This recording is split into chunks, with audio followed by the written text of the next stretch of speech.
Sabe quando a vida parece uma armadilha, mas todo mundo age como se fosse normal? Pode ser uma dívida que só cresce ou aquela mania de deixar tudo para depois que acaba roubando os nossos sonhos. Pois é, o livro de Provérbios, lá do capítulo 6, tem umas lições de milhares de anos que, olha, parecem que foram escritas para hoje. Vamos mergulhar juntos nessas pérolas de sabedoria?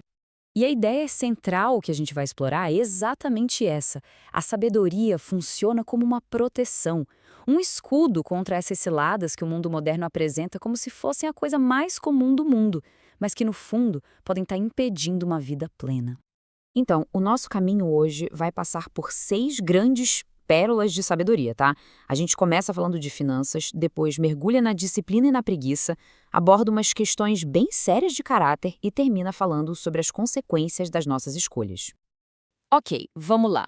A nossa primeira lição fala de uma prisão que, infelizmente, muita gente conhece de perto. A prisão das dívidas. Nossa, essa frase é um soco no estômago, não é mesmo? Ela resume de um jeito perfeito aquela angústia de ver o mês virando e a pilha de boletos chegando. Porque dívida não é só sobre dinheiro, né? É sobre a nossa liberdade, sobre a paz que ela rouba da gente. Para a gente entender bem o alerta original de Salomão, é fundamental sacar o que é ser um fiador. Naquela época, e ainda hoje, isso significava colocar o próprio patrimônio em risco por uma dívida que não é sua. É uma promessa com um peso gigantesco. O recado aqui é direto e reto. Não se coloque numa posição vulnerável por causa dos outros. Agora, e se a dívida já existe? Bom, aí não é hora de desespero, é hora de agir. A sabedoria está em fazer alguma coisa agora. Sabe, listar tudo, cortar o que não é essencial, ir atrás para renegociar.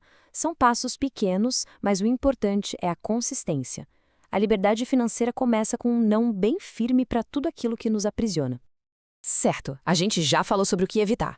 Agora, na nossa segunda lição, vamos ver o que imitar. E o exemplo vem de um bichinho bem pequeno, mas que tem muito a ensinar sobre o poder do trabalho e da preparação. Quantas vezes a gente já não pensou, hoje eu não tô com vontade de fazer isso? Pois é, a formiga vem e dá uma lição valiosa. Disciplina vale mais que motivação. Ela não fica esperando a inspiração aparecer. Ela simplesmente vai lá e faz o que precisa ser feito. O mais incrível na formiga é a autonomia dela. Ninguém precisa ficar mandando ela trabalhar. Ela sabe o que tem que fazer e trabalha pensando no futuro. A lição pra gente é: não dá pra ficar esperando a oportunidade perfeita cair no colo. A gente precisa se preparar para ela, construir hoje a base do amanhã. Aí sim, elas aparecem.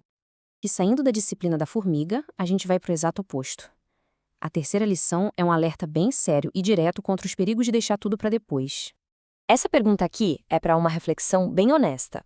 Existe o cansaço de verdade, aquele que pede descanso, mas também existe a acomodação, que paralisa.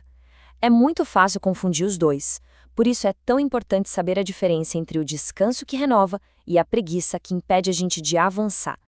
Pensa bem nessa imagem do ladrão, ela é muito forte.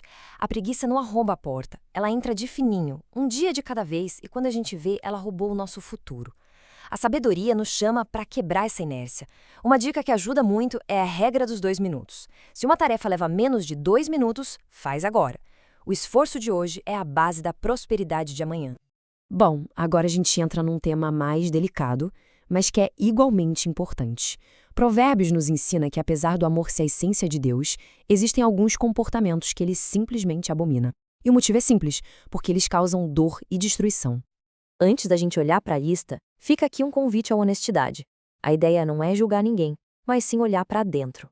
Será que algum desses comportamentos está presente na nossa vida, mesmo que de um jeito bem sutil? A lista é pesada e cada item tem um motivo para estar aí. O orgulho cega, impede a gente de aprender e nos isola. A mentira, bom, ela envenena e destrói a confiança, que é a base de tudo. A violência destrói vidas. A maldade planejada é a fonte da dor de caso pensado. A pressa para fazer o mal mostra um coração que gosta da destruição. A falsidade acaba com reputações, com a justiça e, por fim, a fofoca, que semeia a discórdia, age como um veneno que explode a paz. Não são regras aleatórias, sabe? São alertas contra atitudes que destroem a gente por dentro e por fora. Mas depois de uma lista tão dura como essa, vem a boa notícia. Existe um antídoto. E é a humildade. É o caminho para a gente se livrar desses venenos e construir um caráter que honra a Deus e que abençoa as pessoas ao nosso redor. Vamos para a nossa quinta lição. E ela usa uma metáfora muito poderosa para mostrar o resultado garantido e destrutivo da infidelidade. Essa imagem do fogo é perfeita, né? Ninguém brinca com fogo e sai ileso. A infidelidade pode até parecer algo excitante no começo, algo que dá para controlar, mas as consequências, elas são sempre devastadoras. A tentação sempre vem com uma promessa bonita, né? De prazer, de aventura, mas a realidade da infidelidade é completamente diferente. O preço a se pagar é a destruição de tudo o que foi construído: confiança, amor, família, futuro. É a mentira em ação, prometendo um banquete, mas entregando só cinzas. É uma troca que nunca, jamais vale a pena. E isso nos traz direto para a nossa última lição, que meio que amarra tudo o que a gente viu. É um lembrete bem sóbrio de que as nossas ações, principalmente as destrutivas, têm consequências que a gente não pode evitar. Essa frase é um tapa de realidade sobre responsabilidade. A gente é livre para escolher o que fazer, mas não é livre para escolher as consequências do que a gente fez. A verdadeira sabedoria está em pensar nessas consequências antes de agir. As consequências de um erro podem ser, sim, muito dolorosas e durar muito tempo. Mas a mensagem de Provérbios não é só de condenação, é também de esperança. Não importa o tamanho do erro, a sabedoria também nos mostra que sempre existe a chance de arrependimento, de perdão e de um novo começo. E assim a gente chega ao fim da nossa análise dessas pérolas de sabedoria. Mas, no fim das contas, o mais importante não é o que se aprendeu, e sim o que se vai fazer com isso. Qual dessas lições tocou mais fundo? Qual é o primeiro passo que pode ser dado hoje mesmo para aplicar essa sabedoria na vida? É bom lembrar, a sabedoria só tem valor quando vira prática.